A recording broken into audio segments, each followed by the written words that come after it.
So first off, and most importantly, welcome everyone, and thank you so very much for joining us today. We really appreciate this. Um, Keith and I have been talking about doing this webinar now, oh gosh, for several months, and it keeps coming up because, for those of you who don't know us or you're new to us, I started EvoLibri about 18 years ago. And I started it because my oldest is autistic and ADHD. My youngest is also neurodivergent. They're now grown adults. But when they were smaller, I knew that there was a big gap in services, of supported services for folks who were what we would say now neurodivergent, and how they can navigate adult life. And so started this organization, these many years ago. And one of the things that we've been doing predominantly is sharing information. We work with a lot of different people. We've worked with a lot of organizations. We've worked with school districts, with colleges, with corporations, with scientific institutions, and we've learned a lot and collected a lot of information. And so sharing that information with you, the community, has been part and parcel of what we try to do. This particular episode, if we'll call it that, came up because I'm working with a woman who is a well-known, highly regarded scientist. And she's a late diagnosis autistic. She is brilliant, lovely, charming, but she is running into corporate culture issues with her employer. And they have asked, basically what they try to promote is, we want you to be authentic in the workplace. And one of the things that I've been working with her on is, yeah, but what does that mean for you? Right? How can an autistic person who's being, challenged for being autistic be authentic in the workplace? So this was something that Keith and I started talking about and why we're here today. So anyway, let's get started.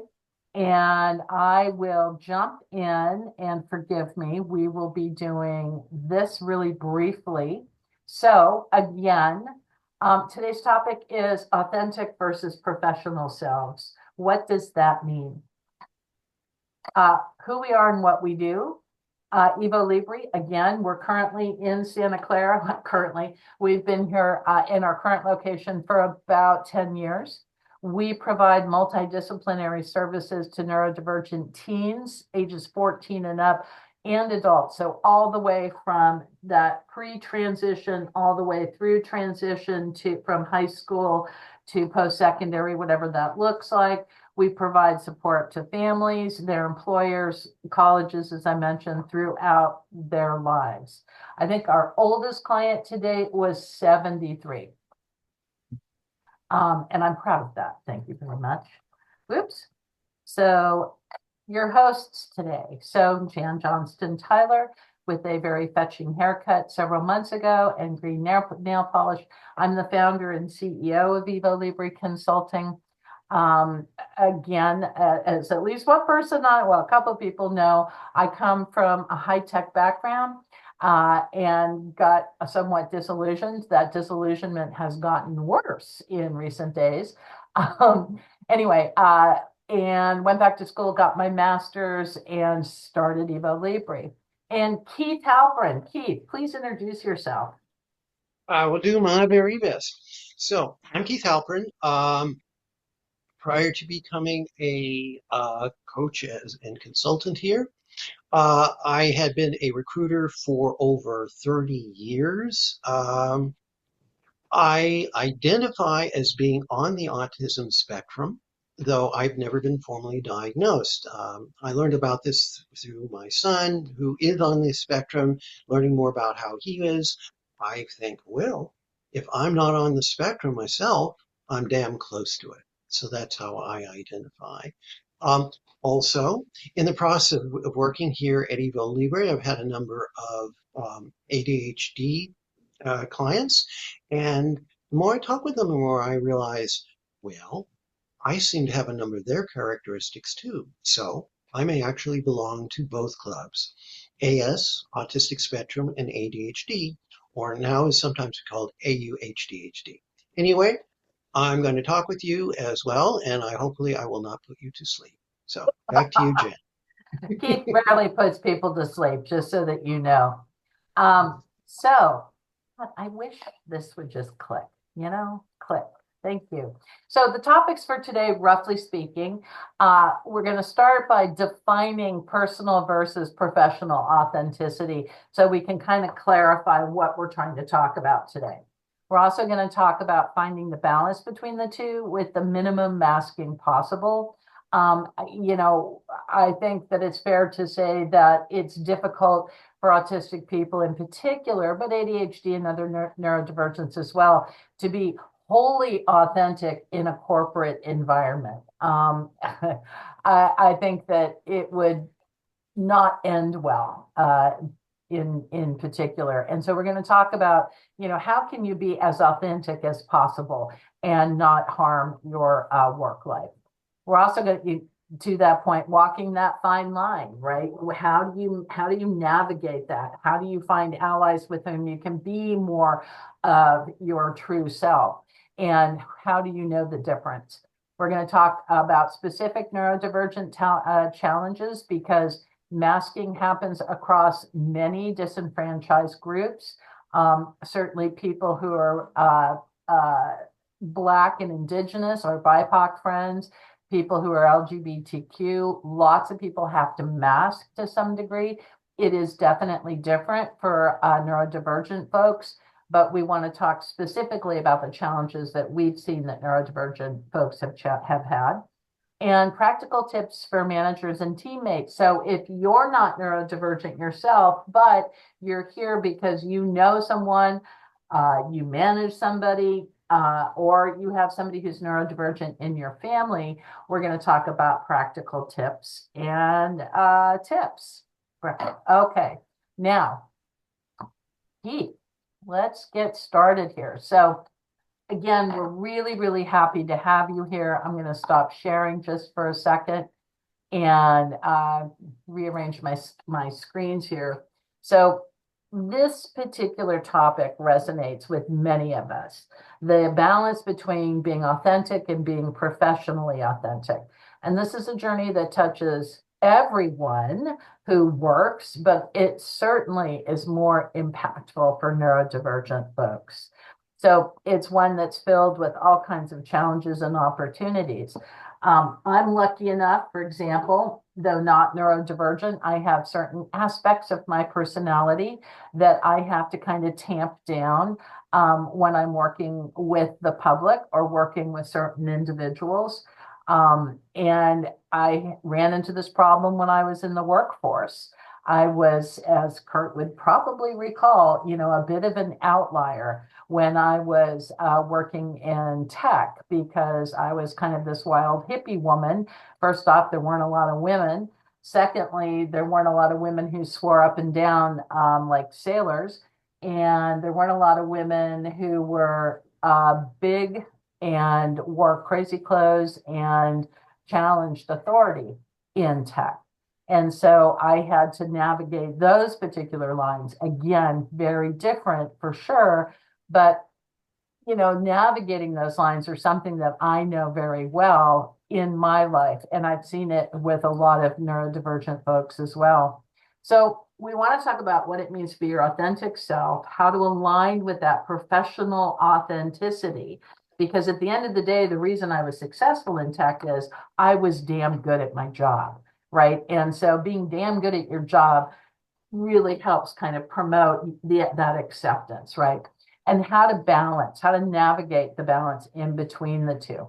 So let's dive in. Keith, can you jump in and let's talk about defining personal authenticity? Will do. Jumping right into the deep end, Jan. Okay. So before we get in, the way we're probably going to be doing this is I'm going to tag some stuff, and then I'm going to open up to Jan, and then I'm going to open up to you, the audience here, and for a freer flow than you might see in other circumstances. And we'll play it by ear, things like that. So that's my story. Anyway, Personal authenticity is being true to yourself, your thoughts, your feelings, your personality without pretense. For the neurodiverse, personal authenticity can mean embracing the parts of ourselves that makes us unique. Our way of processing the world, our energy, our passions, and sometimes our challenges. Jan and our guest, what does embracing the parts of yourself that make you unique mean to you? So, in the context of the work life, right? I am, for myself, I look at some of my core values and my strengths. What am I good at? I'm good at organizing. I'm good at advocating. I'm good at really intense periods of work and getting tons of work done all at once. I'm good at screening things out so I can hyper focus, a little bit of that ADHD thing. So all of those are my strengths, right? And so when I talked, this was back in the day, but I do it now too. Some of the things that I've done to keep that balance between personal and professional is, for example, I block time off on my calendar, right? And tell people this is my time to focus on stuff. So, the work that I can't do when I'm in and out of meetings. So that is in a large way, the way that I defend my authenticity in the workplace. I know what I'm good at. I know how to do the things that I'm really good at, and I will defend why I do things a certain way in order to serve the common good of being good in the workplace. Does that make sense? That's to me. Audience, any comments, thoughts, or personal reflections for at this point? We have webinar chat open. Everyone is standing by. Cool. All right. Well, let's continue then. Okay, very good. Yeah, that's how we're probably going to do it, folks. Hopefully, you have some things. We'll let you warm up. It's all good. You can be shy, and again, we deal with folks who are shy all the time. Anyway, professional authenticity, on the other hand, presents a version of yourself that aligns with workplace norms and expectations. It doesn't mean hiding who you are. Rather, it's about filtering your personal authenticity in a way that works within a professional setting. Think of it like um, adjusting a lens to make the picture clearer for others without changing the essence of the image itself. And to me, this sounds like a good idea, but it could also be hard to actualize in the real world of work. Jan and our guests, what do you think? Is this a realistic thing to do? Is it hard? Tell us your thoughts. I'd love to hear from other people, but I know personally for me, um, there are things right now happening in the world, as she said, batting her eyelash, that are very disturbing to me, very disturbing. Yet I know that I have worked with a lot of people who have very different views than I have.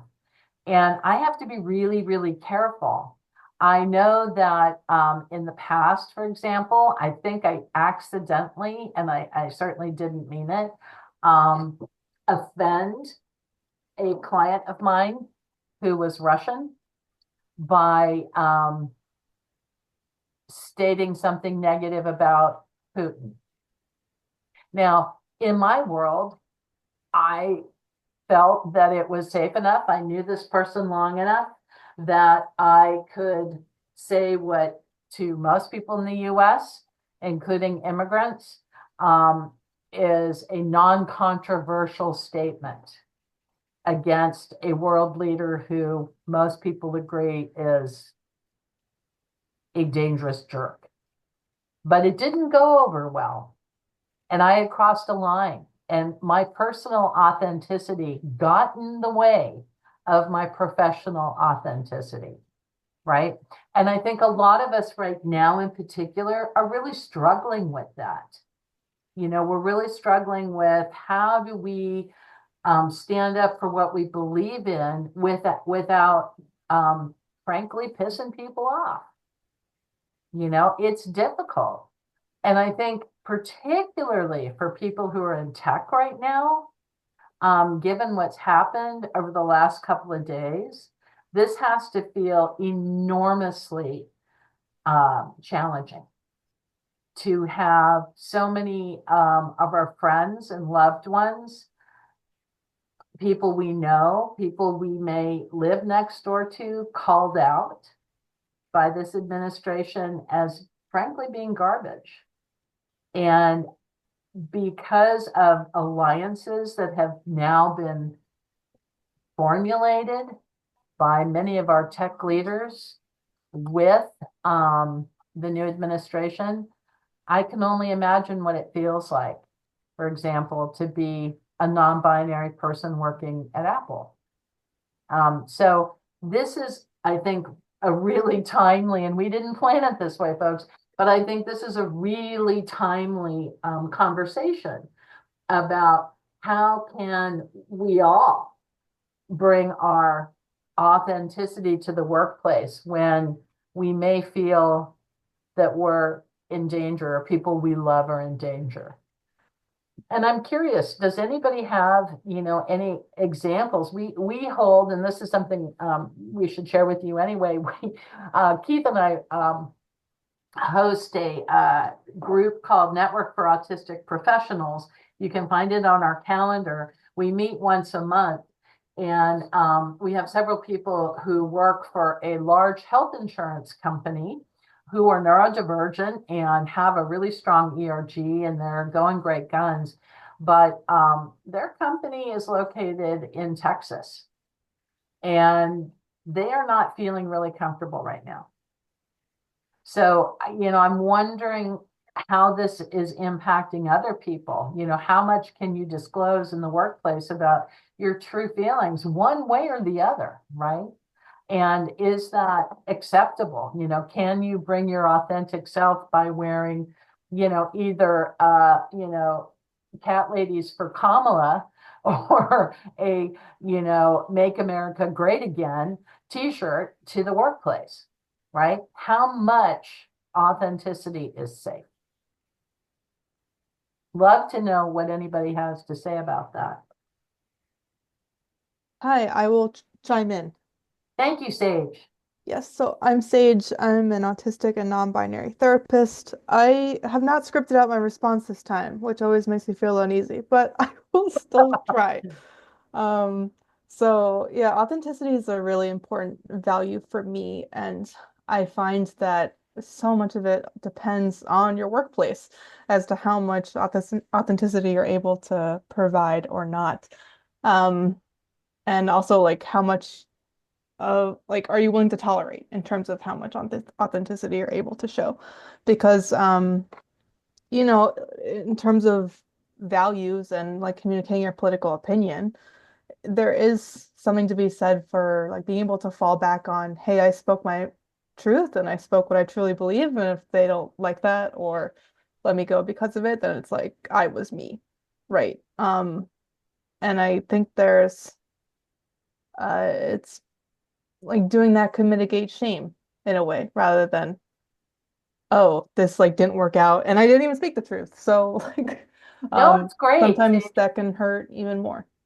And Sage, you bring up an interesting point too, in that, there are certain roles in society that have to try to remain a little bit more neutral, right? And no shame involved, right? And therapy is one of them because we want people, obviously, that's part and parcel of the therapeutic relationship is to have that open relationship where the person you're working with feels free to fully express themselves, even if you fundamentally agree with everything they say, right? That's really, really hard. And yet it's kind of vital. And I think, yes, speaking your truth and being authentic, I disagree with your sentiments, but I want to find out more about you and how you got here. That's a really good therapeutic conversation.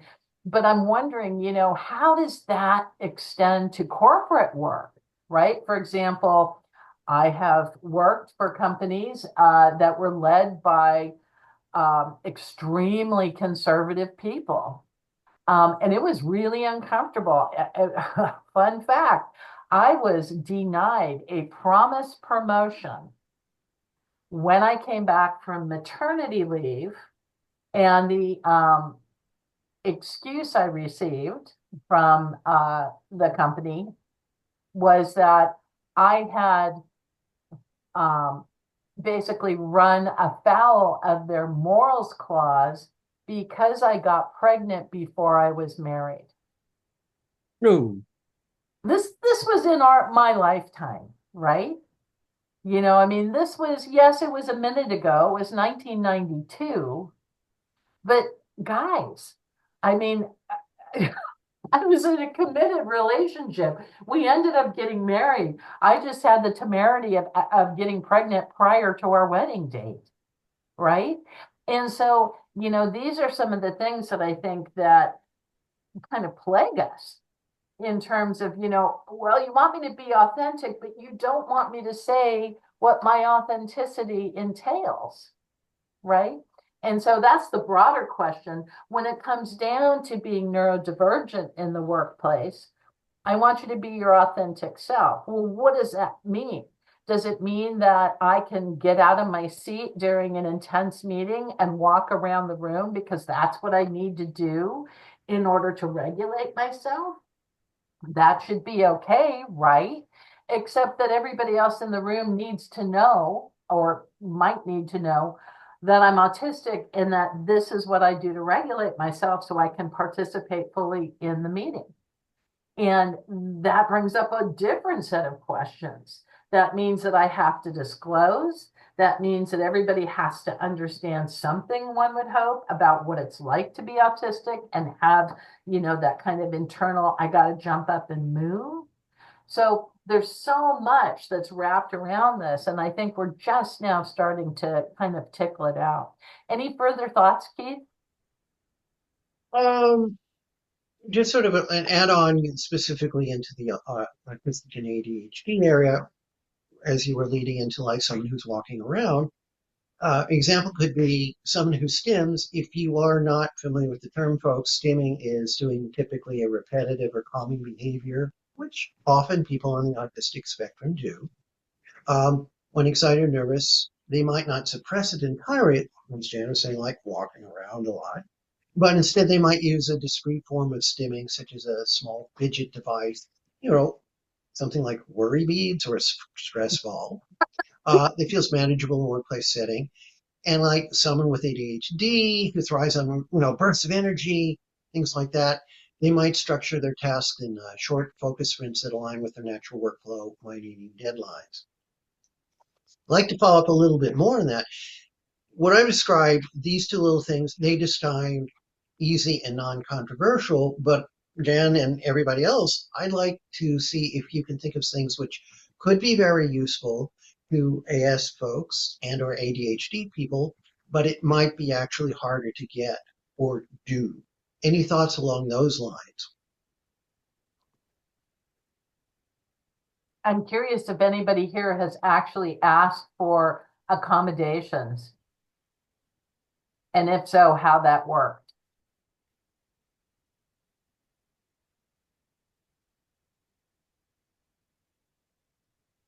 So some of the accommodations that I have helped people get, both ADHD and autistic folks, are kind of run the gamut. But some of the things that seem to help the most is, dedicated work at home days so that people can focus, they can get up, they can move, they can work more freely without people watching them, is how they've described it.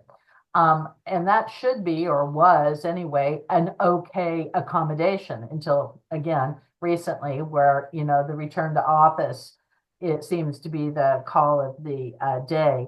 But that's a reasonable accommodation. Being able to have fidgets, being able to instead of your manager stopping by your cube or, texting you, to actually write out what exactly they need you to do so that you have a written document rather than have somebody walk up to you and just like blast you with a bunch of information that you're supposed to process and retain, but rather, hey, can I take notes or could you send that to me in email? That's another very common neurodiverse or neurodivergent accommodation that we've asked for.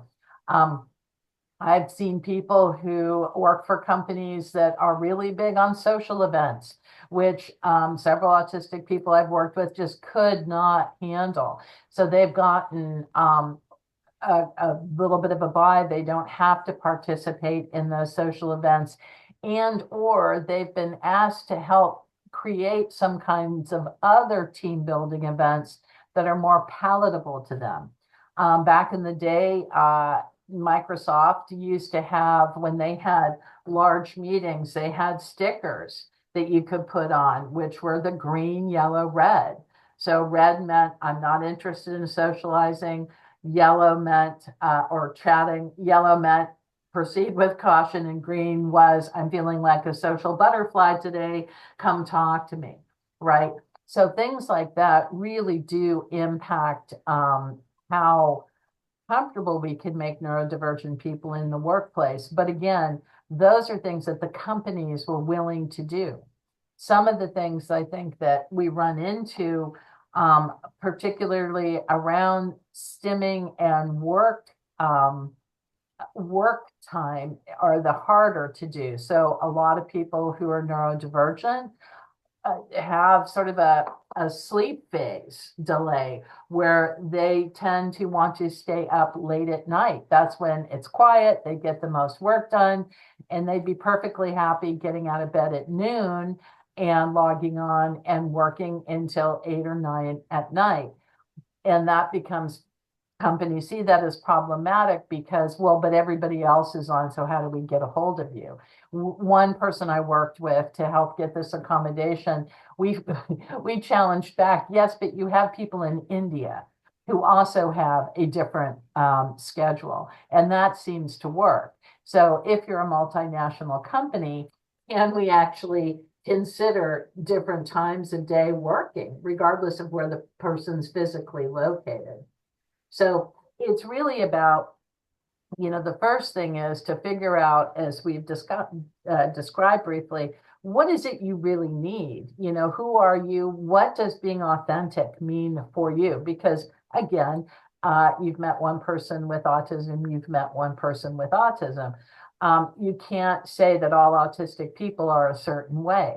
So part of this is really defining what is it that is your truth, your authenticity, your needs. And I think we're going to talk a little bit more about that coming up. Do know that, it's very difficult to, kind of to manage the masking. It is emotionally and mentally exhausting, and it diminishes your self-worth, because really, when you're having to work really, really hard to be somebody you're not, you're essentially saying to yourself and to the world, I'm not okay as I am. I'm not enough. And that is a really sad, sad place to be. So the flip side of that, though, is that, none of us really, truly can be our full, authentic selves every day in the workplace. Life would be, without some social norms, life would be pretty miserable. I used to work with a guy, oh my gosh, this was really long time ago, who, for example, would sit at his desk and eat pretty much all day long. And he went out sick for some time, and we had to go find, and this was a long time ago, so we were looking for floppy disks with his work on it. And I was having to go through his desk, and he had open jars of pickles and half-eaten sandwiches. And it was really pretty nauseating, all looking for his work, and his keyboard was sticky. It was pretty gross. So he had been allowed to be maybe a little bit too authentic in the workplace. And because of that, it impacted the rest of us. Again, that's not the same as somebody who should not be considered the same as somebody who's stimming at work, which is, such a small thing, but at the same time, coming in to work with no shoes or naked or wearing your PJs may be a little bit obnoxious to coworkers, right? So we got to find that happy medium in between. If you can't wear your PJs, which are nice and comfy, and believe me, it was so cold this morning, I did not want to take mine off. Can we find something else that's equally comfortable or almost as comfortable, like my yoga pants, which are nice and toasty, and these are flannel lined, so they're really warm, right? And nobody can see them, so it doesn't matter anyway, but I would wear these into the office. So it's really about finding that happy medium, because what we don't want to have happen is we don't want you to get into a burnout situation where you're having to be somebody else all the time, for fear of causing friction in your workplace, to the point where you just can't do it anymore. You just start cracking. And we do not want that to happen, nor do we want you to become disconnected from who you really are. I mean, the whole reason why original neurodivergency in the workplace was so positive in my mind was because growing up in Silicon Valley, I can tell you, neurodivergency is not new. And in fact, neurodivergency created what we call Silicon Valley today. And I have been on a personal mission to remind certain oligarchs that without all of you all, Silicon Valley is going to cease to exist, right? So I want to keep Silicon Valley weird. And what I mean by that, a little bit like keep Berkeley weird, keep Santa Cruz weird, I want it to be a place where people can be more authentic, where it's okay to be different. Anyway, so this all matters because, we want people to be able to work and earn a good income and to be successful however they design it. And it's really critical, to navigate that fine line between the two. Keith, you're up with walking that fine line. Yeah. So how can we walk the fine line between personal authenticity and professional authenticity? Here's some strategies. Understand the workplace culture. Every workplace has their own social code. Observe how people communicate, collaborate, and express themselves. For instance, someone on the AS might benefit from observing whether meetings are highly structured or more free-flowing, allowing them to adjust their approach to participation. Similarly, somebody with ADHD might notice whether creativity and brainstorming are encouraged, giving them space to shine in ideation sessions. Jan, what would you say are good ways to do this? Is there a good way to do this? Again, it really depends on the person. Some things that I've seen work really well in larger organizations is to have a mentor, right? To find someone in the organization who at least understands autism or ADHD or neurodivergency, right? And, having a mentor can help you understand, look, when we have a meeting with so-and-so, it is expected that nobody speaks unless spoken to, right? Because you won't know that, right? You might have been going to meetings up until that point where it's kind of a free-for-all and everybody's talking over everybody else. And suddenly you're meeting with this other person. You don't know the social norm. You don't know the social code. So having a mentor, having somebody who can help you understand, this is how these things work here, take you under their wing and help you understand that. Because workplace culture is, it's the hidden agenda, right? And it's really, really difficult for folks who struggle anyway with understanding what's happening around them, those little nuances, right? And this can cause all kinds of backlash if you're not aware. Oh, we never do that, whatever it is. And this stuff is rarely written down. Nobody's going to write a manual that says it is illegal to reheat fish in the microwave, right? For example, but it might be a cultural norm. So finding an ally, you may, if you're new to a company, you may ask, is there a mentorship program here? It'd be really nice to work with somebody who's been here for a while. See if you can link up with them, see if they're a trusted person, if they're really safe for you to kind of expose yourself to. If not, it's okay to go back to the well and ask for another mentor. Usually people who sign up to be mentors are pretty chill, right? They're usually going to be older. They're going to be like me and Keith, been around the block, I know, with our canes, who kind of know the rules of the road and know they can be daunting. And that's why we've agreed to be mentors, because we've had to, get our scrapes and our bruises as we've learned. And so we want to help people understand it. But that's probably one of the best ways that I've learned, how to learn the workplace culture. People your own age may or may not be safe. And I say that with respect, but especially younger people, especially in today's market, they're out to kind of prove themselves.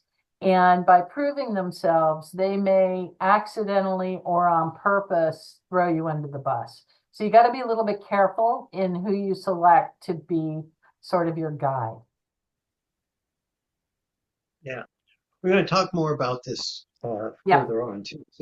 So folks out there, assuming you are still alive and or awake, what's been your experience in learning workplace cultures? How have you done it? Do you have any suggestions? Or where did it go horribly wrong? Yeah. Mm. They just Well, want to hear us talk, Keith.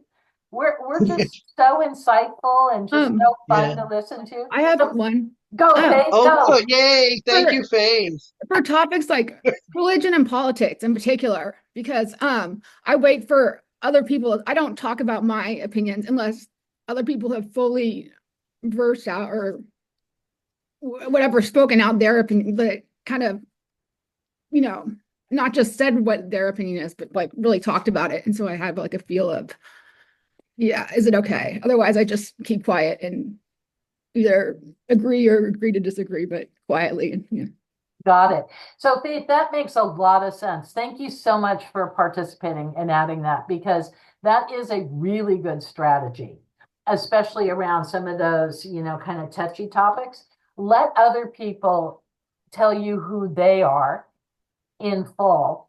And then if it's safe to expose yourself because you're in alignment politically, religiously, socially, whatever it is, then you can start speaking up because they've self-identified as safe people, right? Mm-hmm. That's brilliant, Faith. Thank you so much. Excellent. Excellent. Yeah, that's sort of my philosophy too. And I tell folks doing this, listen to what others say, but watch what they actually do. Then you'll get an idea of what things really are like. Anyway, on to the next topic. So, second thing we can do, identify your non-negotiables. Decide what aspects of your personal authenticity you are not willing to compromise. For example, someone in the AS might require clear communication and written instructions to process tasks effectively, while a person with ADHD might need some flexibility in how they approach their workload. These non-negotiables ensure that your personal authenticity isn't violated. Jan and folks, what do you think? And what are some non-negotiables that we haven't discussed here that would be for you?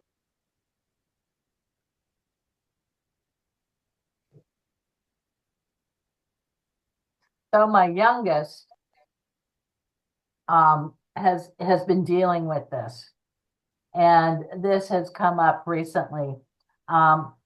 He is trans, and he has worked at the same company now for 3 years, and he is a recreational aide in an elder facility, and he really likes the work. He loves the work because he knows he's making a difference every single day in these people's lives, right? Bringing them some joy and some happiness. But his manager, who is, for the most part, an absolutely lovely woman, as he's described her, is a Trump supporter. And this has been really, really hard for him to reconcile. And it, with recent news this week, has become even harder for him to reconcile. So how he's handled it, and again, this is going to be a little bit different, is to simply, at a quiet time when he wasn't feeling emotional, to tell his manager, look, you know I'm trans. You know how the right feels about transgender people. And I know you voted for Trump, and I understand the reasons why you voted for Trump. But when you talk about Trump, it makes me really uncomfortable. And the woman who really cares for my son was deeply touched and said, you know, I hadn't thought about that, and you're right. And so I think we just need to not talk about politics at all. And so that was his being authentic about his feelings. And his workaround was to tell his manager, please, I can't hear this. It makes me very uncomfortable. Now, it's not the greatest solution, but it's a solution, right? Keith, do you have any others? Not at this particular point. Things like that. It really depends on the situation and the environment. Um, Again, it really, as we say, each situation is unique. That's right. I know that also, you know, that I've known a lot of people with ADHD who use a lot of productivity apps. And I think that that's gotten a little easier, you know, so that they don't have to mask. They simply say, this is how I keep myself organized. And because some of these apps now and productivity in general has become kind of a, yeah, everybody should be doing it type thing, you don't have to say, I have ADHD, I die without my Pomodoro. You know, you can just say, yeah, this is how I keep myself organized. So those are the workarounds or the hacks that people can use, you know, to get, you know, to a place where they can do their job comfortably, not feeling like they're being challenged, but that they're able to actually manage themselves without having to make a big deal about it, right? Yes. And you segue right into our next section, which is adapting without masking. Um, Adapting is different from masking. And masking, for those who may not know, is suppressing behavior for the sake of social convention, which often feels like denying who we are. While adapting is finding ways, as Jen was talking about, to meet expectations that still align with our values and needs. For example, somebody with autism might struggle with eye contact during conversations, but can compensate by focusing on active listening and thoughtful responses. Some with ADHD might lean into tools, just as Jen was talking about, like timers or productivity apps, to stay organized rather than trying to emulate neurotypical approaches. Folks, do you have any things, as I say, as Jen said, these sound like hacks to me, or workarounds in a different term. Do you have any other things that you know of, or that maybe you yourself use to help you out? Neurodiverse or neurotypical? What do you folks use, if anything? I'm curious. Oh, go ahead. Sorry. Okay. If I could chime in, one of the things that I do, because sometimes I get sidetracked, is to stay on track, I take down notes. I write notes. I take down meetings in order to stay organized and keep myself on track so I don't lose crucial information. That's an example of what I do. Sounds good to me. Yep. Indeed. Good, thank you. Indeed. No, and that's a really good way to do it. We have a question. Sorry, I didn't have this open. That came in a minute ago by an anonymous attendee. When it comes to masking, I find that I tend to mirror my coworkers unintentionally. How would I be able to navigate that? So this is a really good question. And this is the double empath issue, right? Where oftentimes people who feel like they don't fit in unconsciously mirror what they're seeing, right? So they will mirror other people's tonality, their body language, all of these other things. So I guess my question in part would be, is that such a bad thing? If you are working with people who are really professional and very stiff and very formal, the way to work with them would be to kind of meet them where they are, to also be very formal, very professional. If you're working with people who are more casual, more kind of freewheeling, then it's safer for you to be more freewheeling and casual with them. So I think we all do a little bit of that mirroring. And I think for the most part, that's a good thing, right? Especially if the people you're mirroring are influential or in charge, right? So if you're being hauled into your manager's office, for example, for a serious conversation, it's not a good time to come in and say, hey, I heard this great joke. Let me tell it to you, right? You have to try to read that. And so if you're able to mirror that behavior, I'm not sure that that's such a bad thing. I mean, you don't want to go so far as to lose yourself. You don't want to say, oh yeah, I agree, when you really don't, right?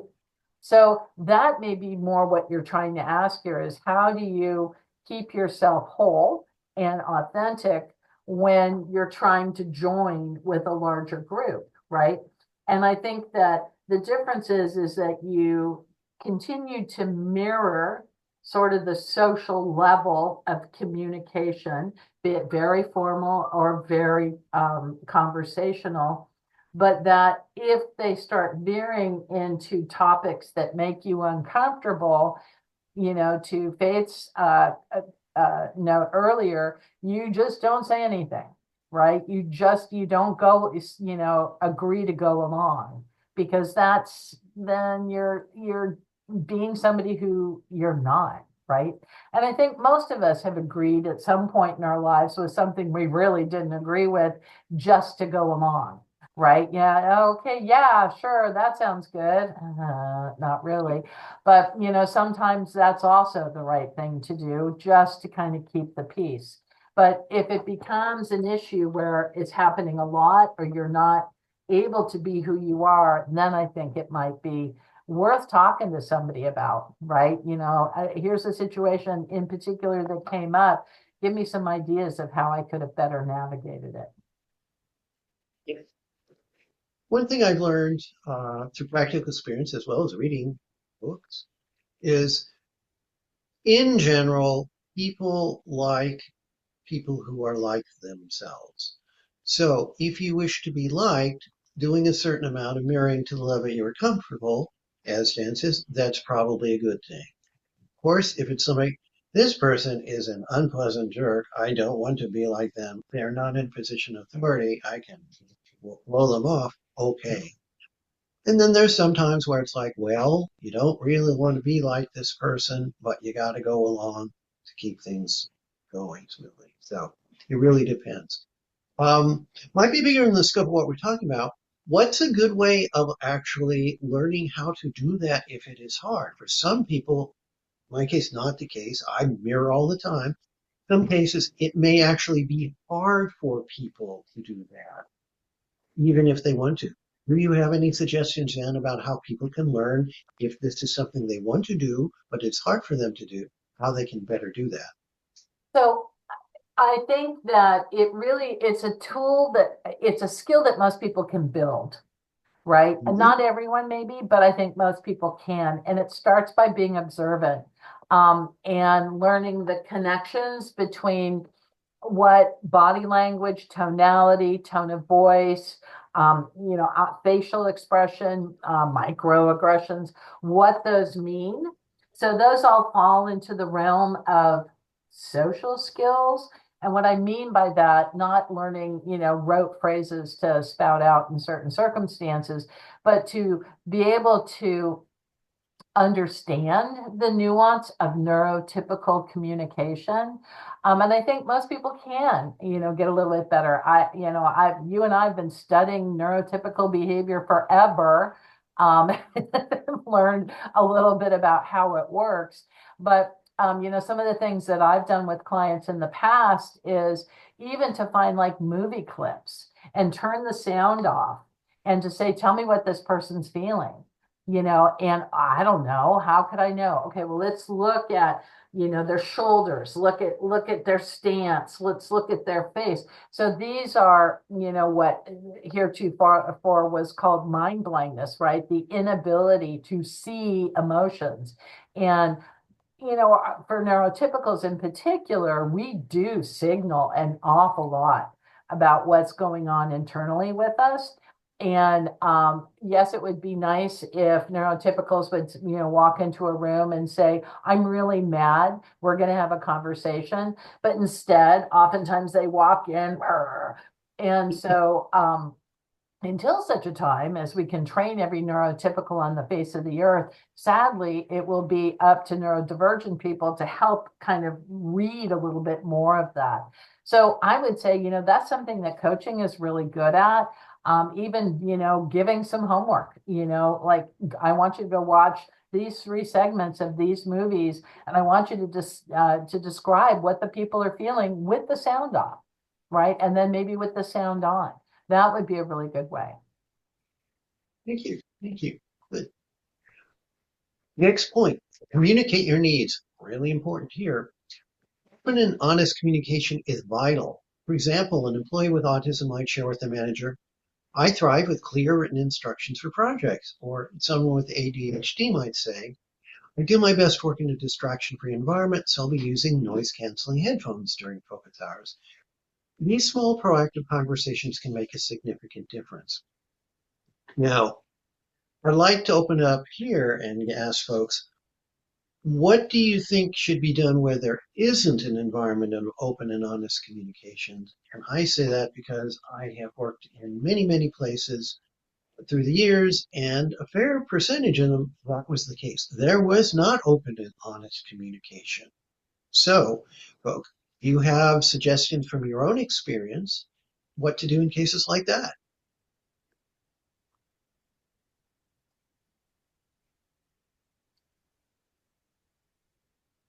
When I read this from you, Keith, my snarky response was, find another job. I know that sounds crazy and sort of dismissive, especially given the environment right now. But, I've done quite a lot of mediation between neurodivergent employees and their companies. Yeah. And the companies, if they are not an open and honest company, you can't change it. You might be able to, and I would recommend trying to find a couple of allies within the organization. But I think long term, this is corporate culture. And sadly, one person's not going to change corporate culture. The only person who can change it is the CEO. And if it's gotten to that state where it's really that uncomfortable, I'm afraid there's really not much you can do. Which is sad, because I've seen this happen to people who were in their perfect job that they absolutely loved, but they worked in a place that was frankly toxic. Yes. And unfortunately, sometimes even the most astute, neurotypically sensitive person would not be able to find that out at the beginning. It often takes a long time to figure it out. And when you do, it may often be too late. And it may change. It may have been a safe place, and over time, it's become less and less safe. I've certainly seen that happen too. Brief thing along those lines, I'm going to put on my former recruiter hat, folks, for this is sometimes you hear people talking about their dream job. And I think a dream job, as dreams often are illusory. They're illusions. You may find, as Jan was saying, a person fits into a wonderful environment that suits everything that they need, helps them grow, helps them thrive. for now, and then it changes. So basically, you shouldn't go looking for a dream job or expect it to last if you find one. That's right. Based on my experience. Very true. Yes. So last point of this area, we go back to actually one that we had briefly alluded to before, which is seeking allies. It's very important to find people in the workplace who can support and advocate for you. This might be a manager, coworker, or someone in HR.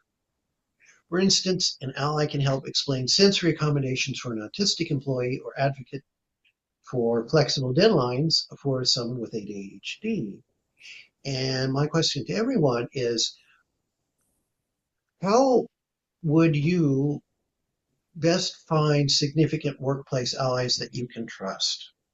Again, you might find someone who is very supportive of you, but they aren't in a very powerful position. Conversely, you might find someone who could potentially be very helpful to you, but you can't trust them. So how do you find people who are both helpful and trustworthy?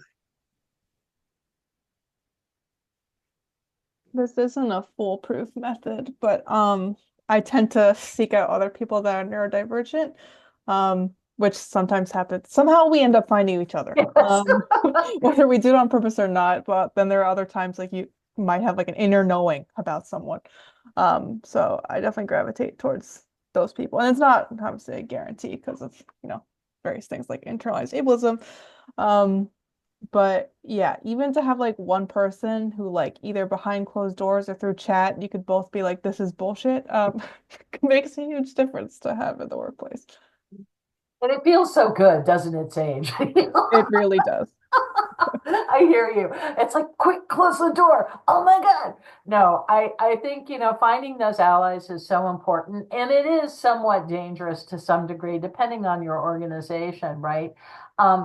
Speaking in a larger context, what I have loved in the past are the employee resource groups that have sprouted up in many different larger organizations. I'm a little concerned now with the apparent death of DEI, what that's going to look like moving forward. But there's no reason in most corporations that you can't have your own, birds of a feather kind of group, we used to call them back in the day. And I think that those are powerful, if nothing else, than just to find like-minded people who you can, kind of vent to when things are going awry, or to share crib notes. Hey, this is how I manage this situation. All of that is good information. And again, Network for Autistic Professionals, part of the reason we started that was to help people find other people in other companies who were on the same journey, trying to find those safe people and to build those entities within a workplace. So Keith, we are running short on time. Yes, exactly. How do you want to make, can folks stay longer or what? Well, I've got to jump off because I actually have a meeting at noon. But I want to skip and just go to our next segment really quickly. This has been great. Practical tips for managers and teams. So managers and coworkers who are supporting neurodivergent individuals in balancing that authenticity really can help their employees and coworkers to do this. So, first off, always use clear communication, direct, not hurtful, but, very specific. Don't, hey, you were kind of off in that meeting, doesn't tell a person very much. I noticed that you were very nervous in that meeting and you were tapping your feet. Was something going on? More clear, more specific to really help the person figure out what's going on. Flexibility is super key.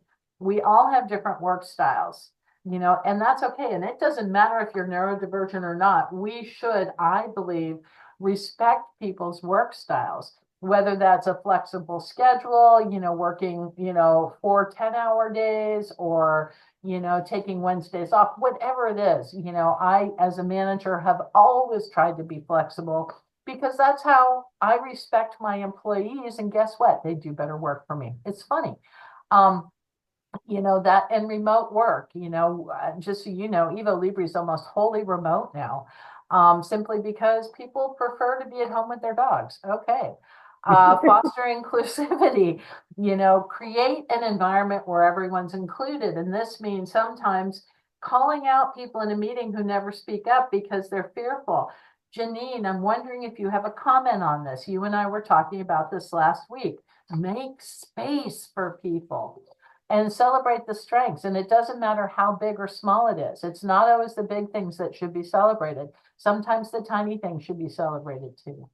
So Keith, I hand it to you for our closing thoughts. Thank you, thank you, thank you. Okay, so in conclusion, navigating the balance between your authentic and professional self is a unique journey.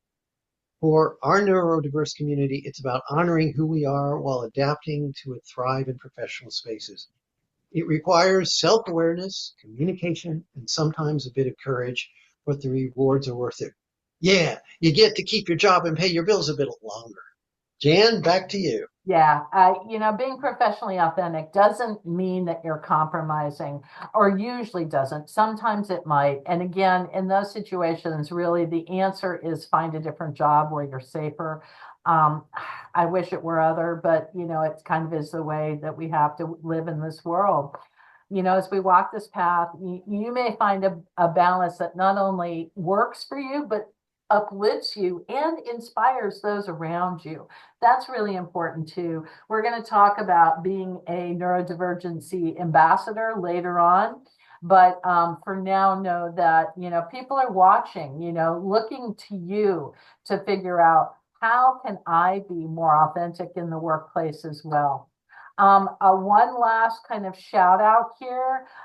If anybody has any questions, comments, anything else they want to add today, we would love to hear them from you. So speak up. I put Keith's and my email in the chat. You can also find our contact information on our website. Upcoming events. Next month, we're going to talk about disclosure, which is a real hot topic and becoming more so. But I think it's important to do that. All of these are on our website, on our calendar, and no, they are not 4 hours long. I don't know how that got screwed up. We'll fix that. But we really do hope that you keep coming back. We're doing this for you. Again, we're doing this free of charge because we think that these topics have some value. And Kurt, get my email and send me email. I got to run, everyone, because I am late for a meeting. I really appreciate everything. I'm going to look at, you have a client with ADHD really struggling with being productive. Share more about the productivity apps. The best thing to do, Anjali, would be to email me and you and I can talk offline. Thank you, everyone, for coming. Hope to see you next month. Thanks. Bye-bye.